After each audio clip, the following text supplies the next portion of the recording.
नमस्कार दोस्तों, मैं अंकुर उपाध्याय स्वागत करता हूं आप सभी का आपके अपने YouTube channel share market analysis में।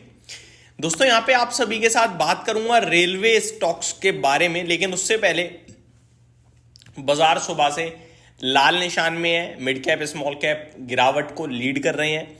निफ्टी और सेंसेक्स कभी भी हरे निशान में आ जाते हैं और फिर से गिर जाते हैं, यानी flat to negative to flat trade करते हुए दिख रहे हैं। और आपका बैंक निफ्टी हल्की गिरावट के साथ ट्रेड कर रहा है। रिकवरी देखने को मिल रही है अगर देखा जाए बाजार में। तो बात करें अगर रेलवे स्टॉक्स के बारे में, तो आज एक भारी गिरावट देखने को मिली है आपको रिजल्ट्स के बाद, जहां पे आरवीएनएल लगभग 5.5% नीचे हो गया है। तो इरकॉन इंटरनेशनल में भी आपने एक कट आता हुआ देखा है। अब यहां से क्या करें क्या ना करें, कैसे रहे हैं नंबर्स, एक एक करके दोनों ही चीजों को आप सभी के साथ शेयर करता हूं। और पूरा रेलवे क्षेत्र कहीं ना कहीं प्रॉब्लम में आता हुआ दिख रहा है। इरकॉन इंटरनेशनल हालांकि थोड़ा रिकवर हो रहा है, 202 का लो लगा के 208 पे आता हुआ दिख रहा है। 3.25% की गिरावट अभी भी देखने को मिल रही है। पहले मैं आपको रिजल्ट्स बताना चाहूंगा दोस्तों। कंपनी का कामकाजी मुनाफा 220 करोड़ से घटकर 202 करोड़ पे रह गया है। मार्जिन 7.36% से बढ़कर 8.25% थे, लेकिन मुनाफा 250 करोड़ के सामने 205 करोड़ पे रह गया था। और रेवेन्यू 3000 करोड़ से घटकर 2450 करोड़ पे। तो ये कंपनी मैंने जब भी बात करी है आपसे कहा है कि सबसे रीजनेबल वैल्यूएशन पे, सबसे सस्ती दिखती है। इसमें थोड़ा सा भरोसा आता है क्योंकि ये महंगा नहीं दिखता, लेकिन एक्चुअली में ये महंगा या फिर सबसे सस्ता इसलिए था क्योंकि इस कंपनी की परफॉर्मेंस ही अच्छी नहीं आनी है। अब जिस कंपनी की परफॉर्मेंस अच्छी नहीं आ रही है वो तो ऑब्वियसली सस्ता ट्रेड करेगा ही करेगा। तो शायद यही एक रीजन था जिसकी वजह से ये स्टॉक सबसे तेज गिर रहा था या सबसे सस्ते वैल्यूएशंस पे मिल रहा है आप सभी को, क्योंकि कंपनी की परफॉर्मेंस में ही दम नहीं है। अब अगर देखा जाए स्टॉक में तो 208 रुपए का भाव है और ऊपर में आपके लिए ये स्टॉक 350 रुपए के हाई लगा चुका है।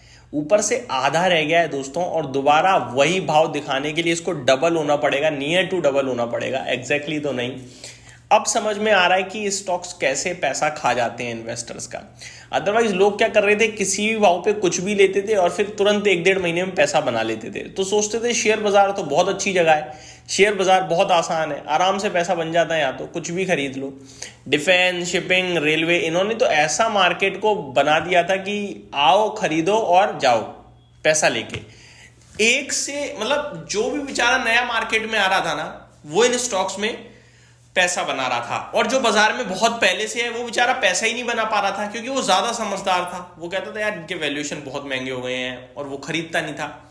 लेकिन कोई भी जो दूसरा खरीद रहा है, जिसको ज्यादा नॉलेज नहीं है, वो खरीद लेता है, वैल्यूएशन वगैरह की जानकारी नहीं है, तो वो पैसा बना रहा था। और जिसको जानकारी है वो महंगे वैल्यूएशन है कह के बेचारा ले ही नहीं पाता था, और ये शेयर कंटिन्यू बढ़ते जा रहे थे। अब फाइनली कहीं जाके उसकी पढ़ाई, उसकी रिसर्च काम आ रही है, और जो किसी भी भाव पे लेके पैसा बना रहे थे वो ट्रैप हो चुके हैं। आगे अगर मैं आरवीएनएल की बात करूं दोस्तों, तो इस स्टॉक में भी आज आपको गिरावट देखने को मिल रही है, और अच्छी खासी गिरावट है। 5.5% शेयर का प्राइस नीचे आ गया है। हालांकि ये 420 रुपए तक आया था अभी थोड़े दिन पहले, वो मेरा टारगेट था। जब ये 600, 560, 80 पे ट्रेड करता था तो मैं कहता था 420 रुपए तक स्टॉक नीचे में जा सकता है, और वहां तक पहुंच गया ये स्टॉक। और अभी 5.5% नीचे दिख रहा है, लेकिन 450 पे है, क्योंकि 420 का लो लगा के करीब 480 तक गया था, 480, 500 तक। अभी वापस से गिर रहा है। इस स्टॉक के भी रिजल्ट्स देखा जाए तो मजा नहीं आया दोस्तों। कंपनी का मुनाफा 390 करोड़ से घटकर 290 करोड़ रह गया साल दर साल, और रेवेन्यू कंपनी का करीब 4900 करोड़ से घटकर 4850 करोड़ रह गया। तो रेवेन्यू में हल्की गिरावट थी, लेकिन गिरावट थी। वहीं मार्जिन देखा जाए तो 6% के सामने 5.59% है। हालांकि आरवीएनएल को रिसेंटली काफी सारे ऑर्डर्स मिलते हुए देखे हैं दोस्तों, जिसके दम पर ये स्टॉक रिसेंटली एक्शन में भी रहा है। अगर मैं देखूं इसको 6 नवंबर के लिए, यानी परसों, तो भी एक बड़े ऑर्डर की खबर थी। Companies consortium emerges as lowest bidder for order worth 1900 crore के लिए ये सबसे लोएस्ट बिडर बने थे, यानी कि वो मिल ही जाएगा इन्हें, ऐसा मान लीजिए।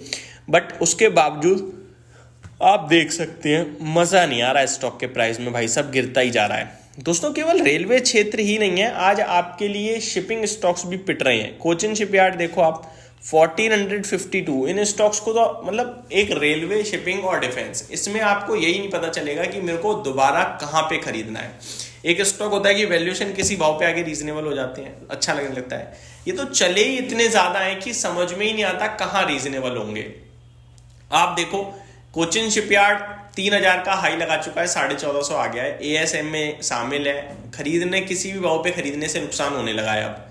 और अभी भी ये नहीं लग रहा कि आप इसको ले लोगे तो ठीक रहेगा, क्योंकि आपको पता ही नहीं चलेगा कितना गिर सकता है ये स्टॉक। अब मैं एक और देखूँ तो GE शिपिंग है, तो चला भी नहीं लेकिन गिरने में आगे है, 6.5% 7% नीचे है इस स्टॉक का। तो हाई भी देखो 1550 का ही है, ऊपर से 1200 हो चुका है, तो इसमें तो कोई तेजी भी नहीं बनी, 750 का लो है, तो गिर लेकिन तेजी से रहा है। तो इन स्टॉक्स में दोस्तों पैसा बुरी तरीके से टूट रहा है अभी इन्वेस्टर्स का।